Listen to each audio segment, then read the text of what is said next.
E a continuidade teremos agora uma palestra sobre o usuário foi para casa, a aplicação para a nuvem e o seu ZTNA como fica. Para responder essa pergunta e expor mais detalhes, nós convidamos o Systems Engineer da Alto Palo Networks, Wellington Micheves. Por favor, vamos recebê-lo. Muito obrigado, bom dia, bem-vindo. Por favor. Valeu, obrigado.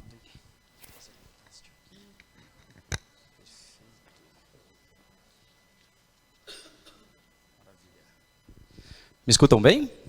Boa tarde a todos, eu sou o Wellington Micheves, Systems Engineer na Palo Alto Networks. E hoje eu quero falar um pouquinho para vocês sobre mudança de paradigma, né? Mudança de paradigma se faz necessário todas as vezes que aquilo que nós temos atualmente não tem funcionado. E hoje eu quero trazer para vocês alguns insights, algumas visões de indústrias sobre características e modelos em segurança da informação que não tem operado bem, não tem funcionado, e exatamente por isso se faz necessário uma mudança de paradigma, porque as coisas vêm mudando. Nós vimos que durante a pandemia o usuário foi para casa, hoje ele trabalha de maneira híbrida, as aplicações foram para a nuvem, e o ZTNA? Para onde que foi o ZTNA? Esse é o meu objetivo hoje, de trazer para vocês durante essa apresentação nos próximos 20 minutos. Bom, nós podemos dizer que quem está em segurança da informação há mais de 5 anos, 10 anos, sabe que anteriormente era muito mais simples você conseguir proteger as suas informações, porque o trabalho ele era organizado em um único local. Isso significa que esse trabalho ou ele era organizado dentro de um escritório, muitas vezes esse escritório ligado através de uma infraestrutura com o seu próprio data center, e ali você concentrava no seu data center as suas aplicações. À frente dessas aplicações, entre o acesso e a própria aplicação, você tinha uma suíte de segurança com antivírus, anti-spyware, você tinha o seu firewall de camada 4, você tinha diferentes tipos de DLP, você tinha o seu proxy, você tinha uma série de coisas. E era muito simples você entregar a segurança naquele momento, uma vez que aquilo que você precisava proteger estava em um local que você certamente tinha acesso, tinha visibilidade, se concentrava em um local específico. O que aconteceu? Ou, basicamente, o que passa a acontecer, né? Hoje em dia, no nosso paradigma, a maioria das aplicações elas já não residem mais nos data centers, ou seja, a aplicação ela se movimenta. A aplicação ela pode estar em diferentes infraestruturas de IaaS, em diferentes infraestruturas de cloud. A aplicação, muitas vezes, ela está dentro de uma infraestrutura SaaS. A aplicação, muitas vezes, ela está disseminada entre parte dela, de repente o front-end está numa nuvem, o back-end está ainda dentro do seu data center, né? Os usuários passaram a trabalhar não apenas em um ponto exclusivo, mas eles passam a trabalhar em movimento. Quantas vezes a gente não trabalha de um aeroporto, quantas vezes a gente não trabalha de um café, quantas vezes a gente não trabalha em um local que no mínimo tenha conectividade, ou vezes a gente usa o nosso próprio celular com 4G, 5G para se conectar ao nosso negócio, né? Então, uma arquitetura de segurança diferente precisa ser colocada para que a gente passe a resolver essas questões. Bom, os nossos amigos que vieram anteriormente e trouxeram alguns insights de mercado, eles foram cirúrgicos em dizer que a superfície do ataque ela se ampliou, a superfície do ataque ela expandiu. A Forrester publicou um relatório no final de 2021 que trouxe um insight muito importante, né? 92% dos executivos de tecnologia dizem que as suas empresas sofreram ataques cibernéticos nos últimos 12 meses. Ataques cibernéticos críticos, não ataques cibernéticos convencionais, ataques em massa, ataques cibernéticos específicos. Outro dado importante é, se a gente parar para contabilizar a quantidade de ferramentas que nós temos que administrar no dia a dia de segurança da informação, e a gente parar para analisar que, dependendo do tipo de ameaça que surja dentro do nosso prisma, dentro do nosso dia a dia, muitas vezes a gente tenta resolver o problema dessa ameaça colocando mais uma ferramenta de segurança, e mais uma ferramenta de segurança, e mais uma ferramenta de segurança, e mais alertas e mais alertas. A média de ferramenta de segurança em uma organização aumentou 19% nos últimos 2 anos. Quando nós pegamos grandes bancos, quando nós pegamos infraestruturas extremamente críticas, normalmente essas infraestruturas extremamente críticas, elas estão lidando com 76 ferramentas. 76 ferramentas. Eu escutei na palestra anterior Um dado muito importante sobre, acho que veio da pessoa que estava representando o Itaú, um dado extremamente importante sobre a capacitação das pessoas que operam segurança.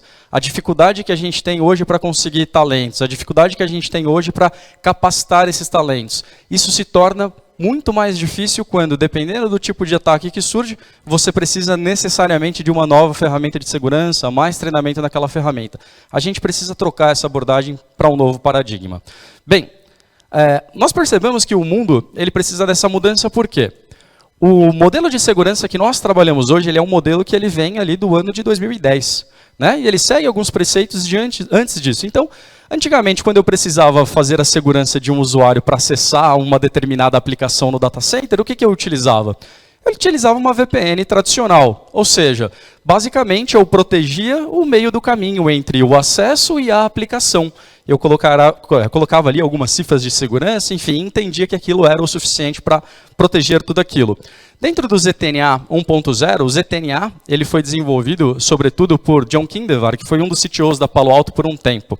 E tem alguns elementos que foram colocados para as necessidades daquele momento e que mudaram por conta do que está acontecendo hoje em cyberataques. Quando a gente olha para esse modelo, a gente precisa voltar lá atrás. Eu sei que, se eu perguntar para todos aqui o que é Zero Trust, certamente vocês vão saber me responder. Mas eu gosto muito desse GIF porque Zero Trust é isso. É você confiar e ver que a sua confiança, na verdade, ela foi perdida. Né? Então, Zero Trust significa, em qualquer momento, não confie em nada, não confie em ninguém. Tenha sempre atenção, esteja atento, verifique tudo, inspecione, analise, olhe aquilo que você está realmente protegendo, né? E olhe tudo aquilo que basicamente precisa ser protegido como dado, enfim. Olhe tudo, não confie em nada, entenda toda a sua infraestrutura.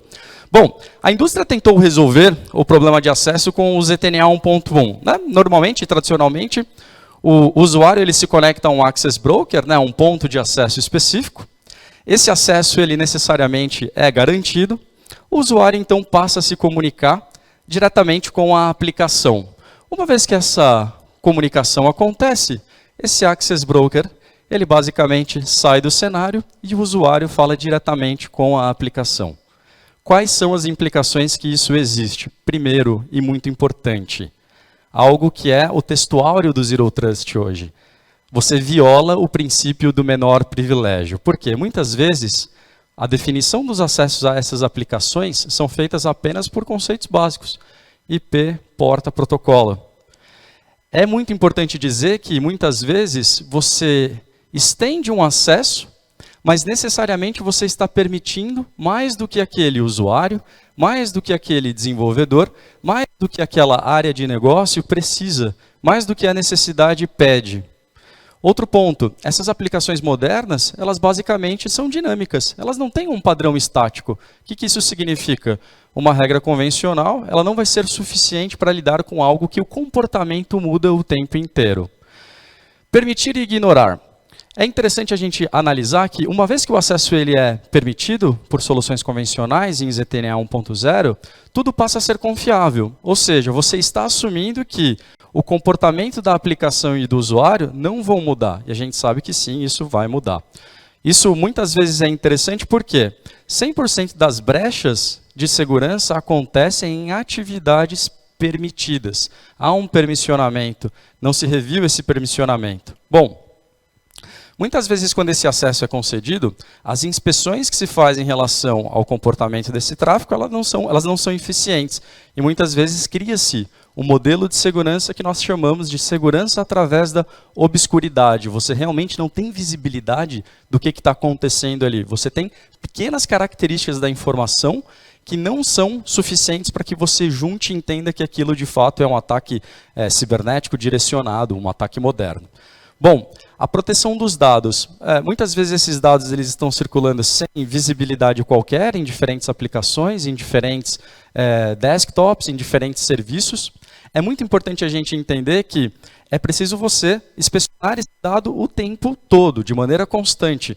A gente entende que o ZTNA 1.0 ele falhou em relação à proteção de dados e por isso a gente precisa de um novo paradigma. Né?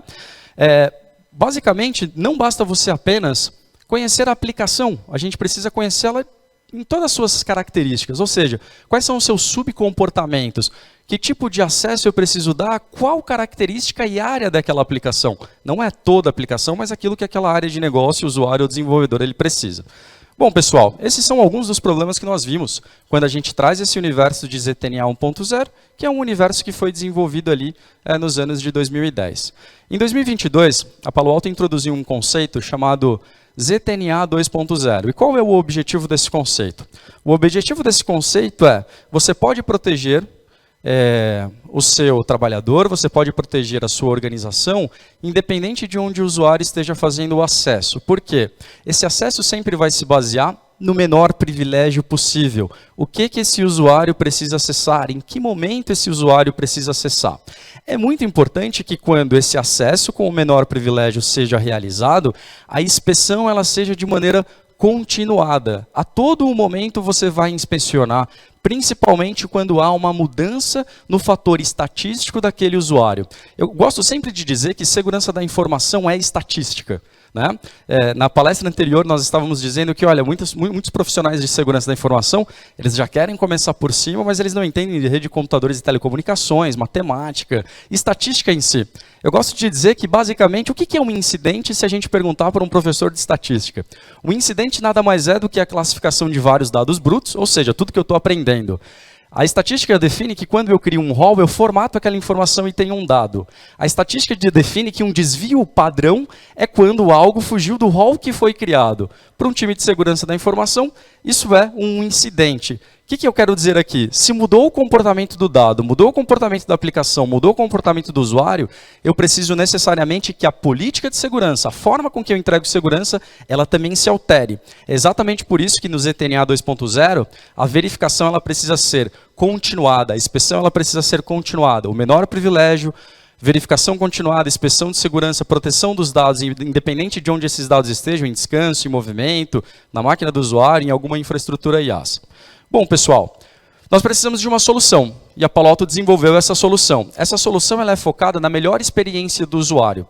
Essa solução ela não é focada em 10, 12, 13, 14 ferramentas de segurança. Não. Produtos unificados através de uma única interface que permite com que você amigavelmente administre o seu ambiente e tenha visibilidade.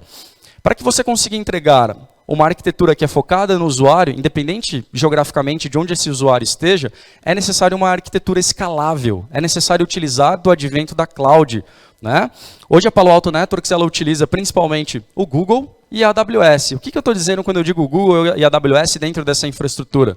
É a gente olhar para as principais fibras continentais que existem no mundo hoje, fibras que chegam a tera de processamento. Hoje nós temos 3 pontos no Brasil dessas comunicações que permitem com que você possa, de maneira continuada, entregar o ZTNA 2.0 para os seus usuários, e isso está espalhado pelo mundo. É muito importante a gente citar que, quando a gente vai para uma arquitetura de SASE, que traz como princípio o ZTNA, essa arquitetura ela precisa ser focada em inspeção continuada, essa arquitetura precisa ser focada em comportamento, e a gente precisa entender todo o ciclo da informação e também todo o ciclo que pode acarretar em um problema de desempenho para esse usuário. Hoje, quando nós olhamos para o Prisma Access, nós podemos afirmar que nós estamos olhando tanto para o usuário, dentro do seu desktop. Muitas vezes o usuário está reclamando da aplicação, mas na verdade é o desktop dele que atingiu ali um nível de processamento muito alto, afetando a experiência dele com a aplicação. Muitas vezes esse usuário que está em trânsito, ele está reclamando, por exemplo, de que, olha, as coisas estão lentas, mas na verdade é o Wi-Fi, é o sinal que ele está distante. Muitas vezes a área de roteamento que o seu negócio está experimentando problemas. O que é interessante? É interessante que a gente tenha visibilidade nativa, fim a fim, da onde o pacote foi gerado, na estação daquele usuário, até onde esse pacote vai ser entregue lá no server side, né? Ou seja, qual é a qualidade que ali existe também. Bom, quando a gente dá continuidade, essa experiência ela pode ser medida de diferentes formas, e cada usuário passa a ter um score. O que esse score representa? Se a experiência desse usuário cai, o seu time que gerencia o seu ITSM, o seu time que gerencia infraestrutura de qualidade, ele automaticamente é comunicado. Ou seja, não se faz necessário você perder tempo ligando para uma operadora, verificando com o Service Desk o que está acontecendo, validando se é um produto de segurança que de repente está fazendo uma inspeção e gerando algum atraso, alguma latência para aquela aplicação. Pelo contrário, a gente passa a olhar isso de maneira dinâmica, olhando para cada usuário, para cada aplicação, para todo o caminho que aquela informação ela vai percorrer, e eu basicamente coloco ali um score. Uma vez que esse score diminuiu, significa que a experiência daquele usuário mudou, e eu, como gerente, ou eu operando aquela infraestrutura, entendo que alguma coisa precisa ser feita e rapidamente eu tomo essa ação. Bom, finalizando, o que é interessante? Soluções fragmentadas não vão ajudar vocês a lidar com os impactos que tem hoje. Hoje, cada vez mais, existe uma concorrência muito grande por profissionais em segurança cibernética. Parte das pessoas que operam ambientes críticos, elas estão cansadas de desenvolverem tarefas repetidas, elas estão cansadas de procurar logs em diferentes lugares. Então, o que é muito importante? É a gente entender que produtos separados com gerenciamento que não são integrados, eles falham. Quando a gente olha para a nossa solução, o que nós estamos trazendo para o mercado? A gente está trazendo SaaS de maneira unificada. O que você precisa em SaaS? Você vai encontrar dentro da Palo Alto Networks. Se o seu objetivo é melhorar a experiência do usuário, dentro da Palo Alto Networks você tem ferramentas de monitoramento inteligente que vai trazer um score para a sua experiência. Se dentro da sua necessidade você está procurando um Cloud Access Security Broker que seja integrado com as suas proteções inline, mas também API, dentro da Palo Alto Networks você vai encontrar isso. Se o seu objetivo em segurança é proteção de dados, dentro da Palo Alto Networks você vai encontrar isso. Por fim, o que é muito importante? Você não vai encontrar isso dentro da Palo Alto Networks em soluções separadas. Pelo contrário, tudo isso está unificado e pode ser acessado através de uma única interface de gerenciamento. Pessoal, resumindo e finalizando, dentro dessa apresentação eu trouxe para vocês o paradigma ou a mudança do ZTNA 2.0, onde nós estamos olhando para o menor privilégio, onde o objetivo é que a gente possa entregar verificação continuada de segurança. Se mudou o comportamento, precisa mudar a forma com que a segurança ela é entregue. A inspeção continuada para diferentes tipos de ameaças, né? Não apenas o comportamento do usuário ou da aplicação, mas o meio do caminho, o tráfego em si. Proteger os dados, independente de onde eles estejam, para garantir a segurança das aplicações. O foco do SaaS deve ser a experiência do usuário. A arquitetura que vai trazer essa experiência precisa ser escalável, ela precisa ser distribuída globalmente, uma vez que a sua operação muitas vezes não reside apenas no Brasil. E por fim, essa solução precisa ser entregue de maneira unificada, para que você tenha visibilidade dessas informações, desses dados e desse risco, fim a fim. Muitas vezes sem a necessidade de um CIEM por trás. Uma ferramenta bem configurada e unificada, ela pode te trazer a experiência da informação e do dado do ponto do usuário até isso chegar na sua aplicação. Esse é o ZTNA 2.0 e é isso que a Palo Alto Networks entrega através do Prisma Access. Eu agradeço a atenção de vocês. Muito bem. Muito obrigado, Wellington. Parabéns aí pelo dinamismo de sua apresentação. Obrigado a Palo Alto Networks.